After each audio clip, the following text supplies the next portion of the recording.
اللہ تعالیٰ نے قرآن شریف کے شروع ہی میں دعا سکھائی ہے اور اس کے ساتھ ہی دعا کے آداب بھی بتا دیے ہیں۔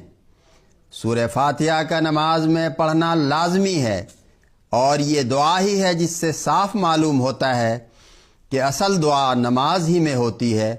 چنانچہ اس دعا کو اللہ تعالیٰ نے یوں سکھایا ہے: الحمدللہ رب العالمین الرحمن الرحیم، یعنی دعا سے پہلے یہ ضروری ہے کہ اللہ تعالیٰ کی حمد و ثنا کی جاوے، جس سے اللہ تعالیٰ کے لیے روح میں ایک جوش اور محبت پیدا ہو۔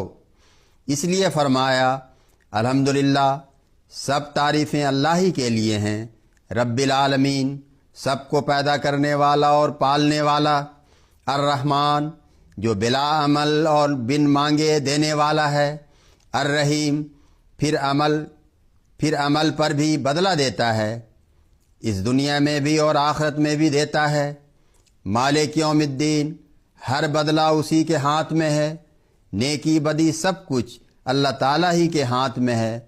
پورا اور کامل موحد تب ہی ہو سکتا ہے جب اللہ تعالیٰ کو مالک یوم الدین تسلیم کرتا ہے۔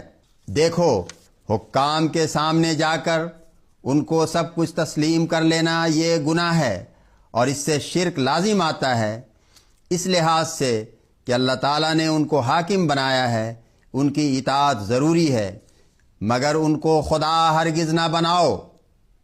انسان کا حق انسان کو اور خدا تعالیٰ کا حق خدا تعالیٰ کو دو۔ پھر یہ کہو ایاک نعبد و ایاک نستعین، ہم تیری ہی عبادت کرتے ہیں اور ہم تجھ سے ہی مدد مانگتے ہیں۔ اہدنا الصراط المستقیم، ہم کو سیدھی راہ دکھا، یعنی ان لوگوں کی راہ جن پر تو نے انعام کیے، اور وہ نبیوں، صدیقوں، شہیدوں اور صالحین کا گروہ ہے۔ اس دعا میں ان تمام گروہوں کے فضل اور انعام کو مانگا گیا ہے۔ ان لوگوں کی راہ سے بچا جن پر تیرا غضب ہوا اور جو گمراہ ہوئے۔ غرض یہ مختصر طور پر سورہ فاتحہ کا ترجمہ ہے۔ اسی طرح پر سمجھ کر ساری نماز کا ترجمہ پڑھ لو، اور پھر اسی مطلب کو سمجھ کر نماز پڑھو۔ طرح طرح کے حرف رٹ لینے سے کچھ فائدہ نہیں۔ یہ یقیناً سمجھو کہ آدمی میں سچی توحید آ ہی نہیں سکتی جب تک وہ نماز کو طوطے کی طرح پڑھتا ہے۔ روح پر وہ اثر نہیں پڑتا اور ٹھوکر نہیں لگتی جو اس کو کمال کے درجہ تک پہنچاتی ہے۔ عقیدہ بھی یہی رکھو کہ خدا تعالیٰ کا کوئی ثانی اور ند نہیں ہے، اور اپنے عمل سے بھی